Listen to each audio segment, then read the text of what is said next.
This is Rob Tebbutt for Boxing Social. Delighted to be joined once again by former two-time heavyweight champion of the world, The Rock, Hasim Rahman. We're here today at the Anthony Yarde-Reeves press conference in London. Hasim, how you doing? Nice to see you again. Excellent. Glad to be here. Good. Right, we're going to try and get this interview off to a good start because the last time I saw you was on a high street. Your friend hospitalised me. So we're going to try and get past this one. Tell me about this fight, Travis Reeves going in there against Anthony Yarde. Well, I think it's a good crossroads fight. I think the winner going to catapult himself to fighting for a title. I think maybe they underestimating Travis. Travis, hard-nosed, blue-collar fighter. Bring in your lunch pail. You're going to be in there. It's going to be a fight. He can punch. He's been in there with some better opposition. I just think they might have took this too quick. It kind of has, what you've just said there kind of reminds me a little bit of the last time you were over with Michael Hunter against Martin Bakole, where you had a fighter who was going in there against a kind of built-up prospect, as it were. A lot of people weren't giving him a chance, and he went and ultimately caused the upset. Does that give you confidence in this, or is it just two different fighters, two different scenarios? Well, it's two different fighters, two different scenarios, but it's similar. It's similar. Travis wants this, you know. Travis can punch. Travis is a like a blue collar, lunch pail type of guy. He's coming to win. He knows what's at stake. So you know, with the heavyweight division, with somebody like Bakole, you know, even if Bakole would have won, Mike could have just fought another heavyweight. It's a little easier in the heavyweight division. So Travis knows it's a lot at stake here. And he don't really believe Yarde has what it takes to beat him. So that's important. You know, he believes that he's going to win. Now, I've just spoken to him, and he said that he hasn't watched an awful lot of Anthony Yarde, and he kind of leaves that to his team. Now, have you watched Yarde? Are you familiar with Yarde? Yeah, I've watched him. I watched a bunch of his fights. He can fight.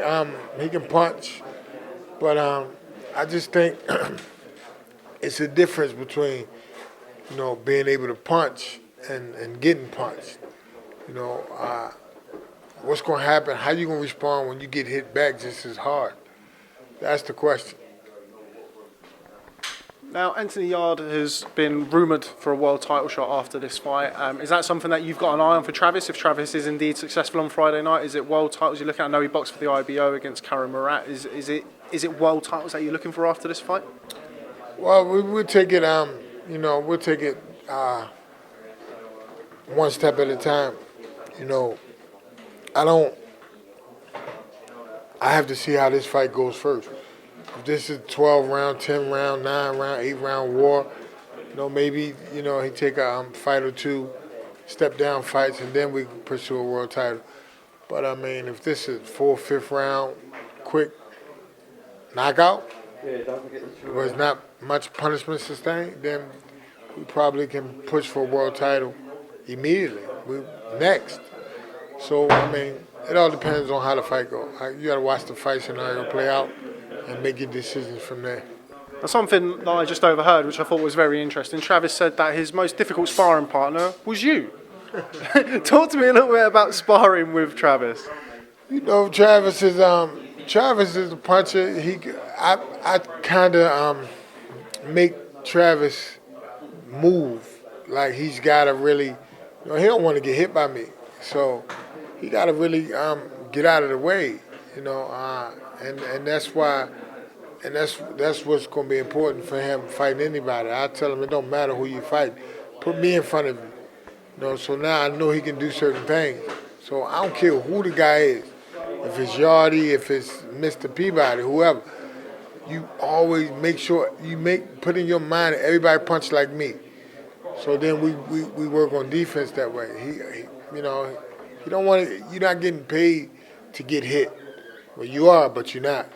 You're gonna get the same thing whether you don't get hit, if you get hit or not. So let's just limit the time that you get hit. And if you feel like everybody punch like me, you don't want none of them to hit you. Moving away from this fight, you're from Baltimore, as is Travis Reeves. Another fighter from Baltimore who is at probably the forefront of the scene on a world level is Gervonta Davis.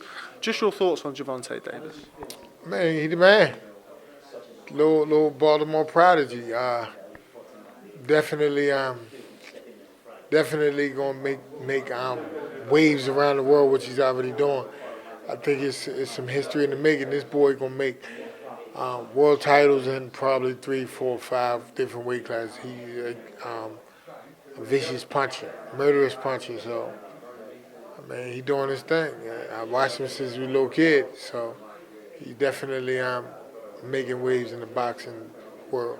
Do you remember the first time you came across him? I've spoken to guys who have sparred in the Mayweather gym in Las Vegas, and they've told me stories of him knocking out middleweights with 16-ounce gloves. Do you remember the time when you first laid eyes on Gervonta Davis? I mean, well he was like a baby, like 7 years old, something like that.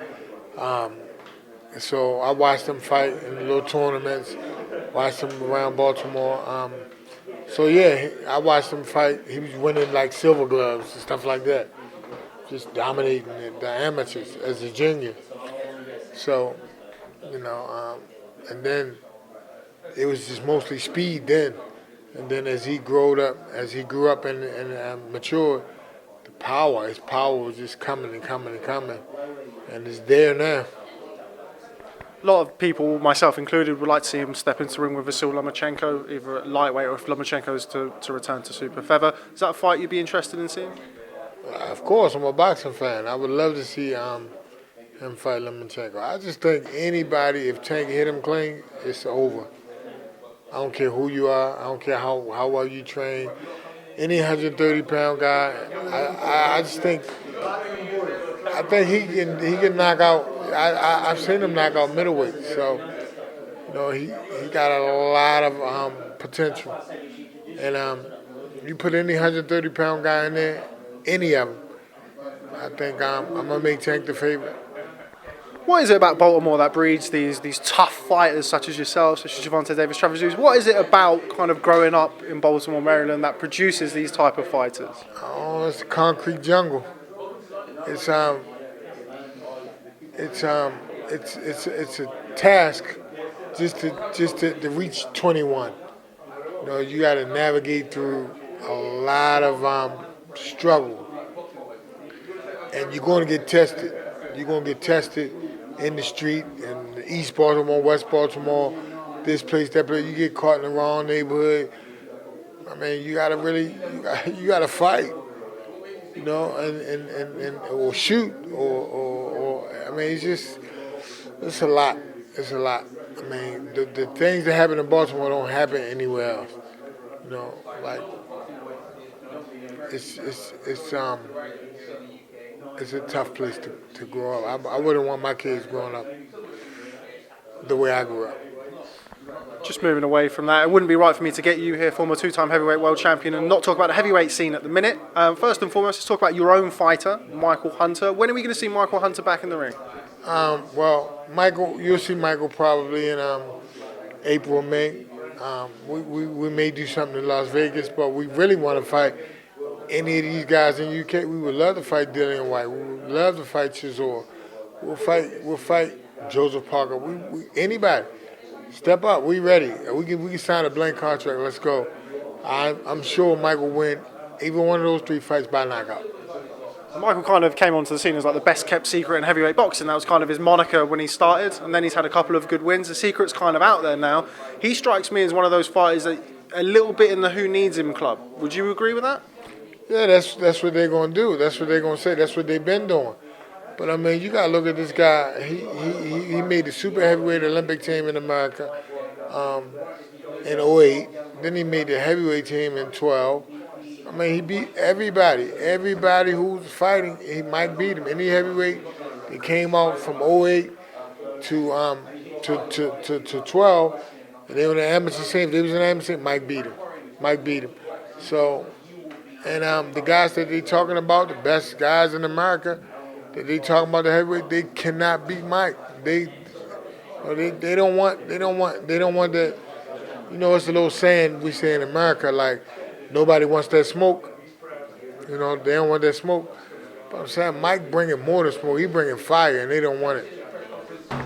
Talking about the upper level of the heavyweight division, the Deontay. We talking about Michael Hunt. I didn't disagree with you. Okay.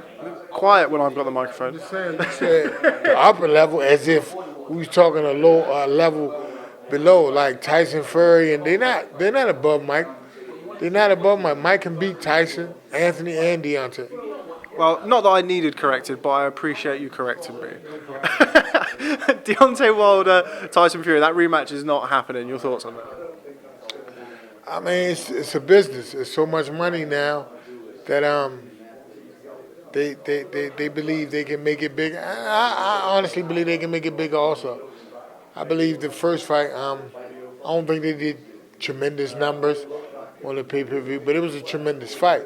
And I just believe if both of them go out and get a nice victory, nice knockout, that might add the level of interest for the rematch. And I think more people are going to tune in for the rematch than they did for the first fight.